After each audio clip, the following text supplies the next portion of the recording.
Hello दोस्तों, कैसे हैं आप सब। हमारी कहानियाँ देखने के लिए हमारे चैनल को सब्सक्राइब करें और हाँ, बेल आइकॉन दबाना मत भूलिएगा। तो चलिए शुरू करते हैं। गरीब की नवरात्रि। ये कहानी हरिपुर नामक गांव की है। इस गांव में मोहन नाम का एक व्यक्ति रहा करता था। मोहन की धर्मपत्नी रमिता बहुत ही संस्कारी थी। मोहन के माता पिता का कई वर्ष पहले निधन हो गया था। मोहन और रमिता के विवाह को 10 वर्ष हो गए थे, पर आज तक उन्हें कोई संतान नहीं हुई थी। मोहन बहुत गरीब था। अपना और अपनी धर्मपत्नी का गुजारा करने के लिए मोहन गांव के सबसे धनी व्यक्ति हरेंद्र के यहाँ खेतों में काम करके अपना जीवन बसर करता था। एक दिन सवेरे, रमिता, आज पता नहीं पूरा शरीर बहुत दर्द कर रहा है। आज आपकी तबीयत ठीक नहीं लग रही है। आज आप काम पर मत जाइए और घर पर ही आराम करिए। नहीं रमिता, पहले से हमारे जीवन में पैसों को लेकर काफी समस्या है। अगर एक दिन भी घर पर रह गया तो मालिक दोबारा मुझे काम पर नहीं आने देंगे। बड़ी मुश्किल से मुझ गरीब को ये काम करने को मिला है। पता नहीं हमारे भाग्य में कब तक ऐसे रहना लिखा है। मोहन अपने कार्य के लिए चला जाता है। यूं ही दिन बीत जाता है। 2 दिन बाद नवरात्रि शुरू हो गई थी। मोहन और रमिता ने अपने घर माँ दुर्गा की स्थापना की और अच्छे तरीके से पूजा पाठ किया और आरती की। जय अम्बे गौरी मैया, जय मंगल मूर्ति, तुमको निश दिन ध्यावत हरि ब्रह्मा शिवरी, जय अम्बे गौरी। आरती खत्म होने के बाद हाथ जोड़कर रमिता माँ दुर्गा से कहती है, हे माँ, कई सालों से मैं आपका व्रत कर रही हूँ और पूजा कर रही हूँ। आप कब तक मेरी कोख सुनी रखेंगी? माँ, कुछ तो दया करो हम लोगों के ऊपर। मेरी खाली गोद भर दो माँ। पूजा खत्म होने के बाद रमिता ने मोहन से कहा, जी सुनिए, नवरात्रि शुरू हो गई है। आप बाजार से पूजा के लिए सामान ले आइए और फलाहार भी ले आइए, क्योंकि घर में तो कुछ भी नहीं है। नवरात्रि शुरू हो गई है और रमिता ने कितने मन से व्रत रखा है। अगर मैं रमिता से कहूँ कि मेरे पास रुपये नहीं है तो उसका मन दुखी हो जाएगा। ठीक है रमिता, मैं ले आऊंगा। मोहन अपने घर से निकल जाता है और हरेंद्र के घर आता है। मालिक, मुझे कुछ रुपये चाहिए। मुझे घर के लिए कुछ सामान लाना है।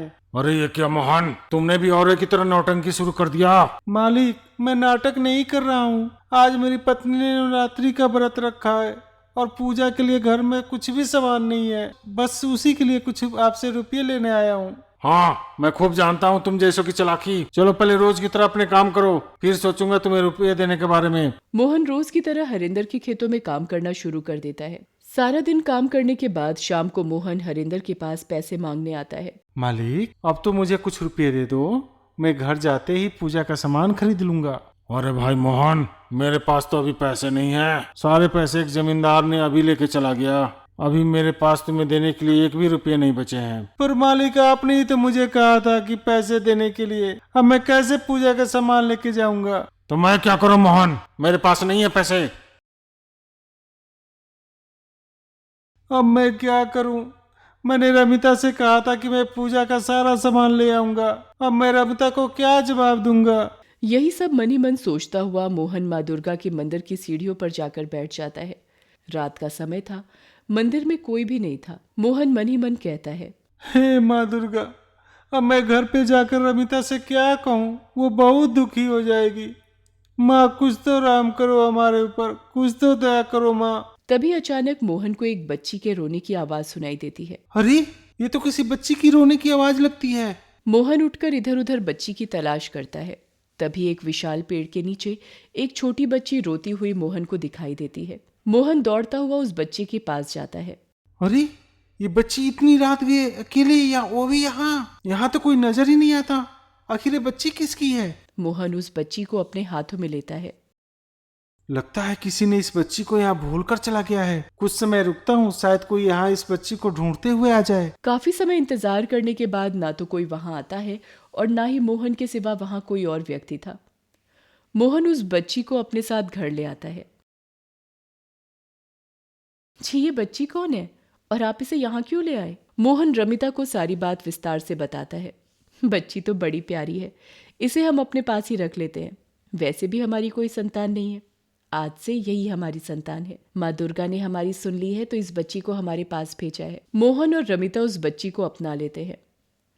आज ना तो पूजा की सामग्री आई है और ना ही फलाहार, तो हम पूजा कैसे करेंगे? आज मैं रास्ते से आ रहा था तभी मुझे ये बच्ची मिली, इसलिए मैं सामान नहीं ला पाया। अब चलो हम माँ दुर्गा से क्षमा मांग लेते हैं। जो कुछ भी घर में सामग्री है उसी से हम पूजा करते हैं। रमिता और मोहन दोनों श्रद्धा से पूजा करते हैं। घर में फलाहार के लिए कुछ नहीं था, इसीलिए दोनों कुछ नहीं खाते हैं। मोहन और रमिता दोनों मिलकर बच्ची की देखभाल में लग जाते हैं। बच्ची के साथ खेलने लगते हैं। तभी अचानक दरवाजा खटखटाने की आवाज आती है। मोहन आवाज सुनते ही दरवाजा खोलकर देखता है। जी, कौन आए हैं? यहाँ तो कोई नहीं है, फिर दरवाजा किसने खटखटाया? शायद गांव के बच्चे मस्ती कर रहे होंगे। मोहन दरवाजा बंद करके अंदर चला आता है। थोड़े समय बाद फिर से दरवाजे पर आवाज आती है। मोहन आवाज सुनकर फिर दरवाजा खोलता है। तभी मोहन देखता है कि घर के बाहर फल और पूजा का सामान रखा था, पर वहां कोई नहीं था। मोहन ये देखकर दंग रह गया। मोहन वो सारा सामान उठाकर अंदर ले आता है। ये क्या है जी?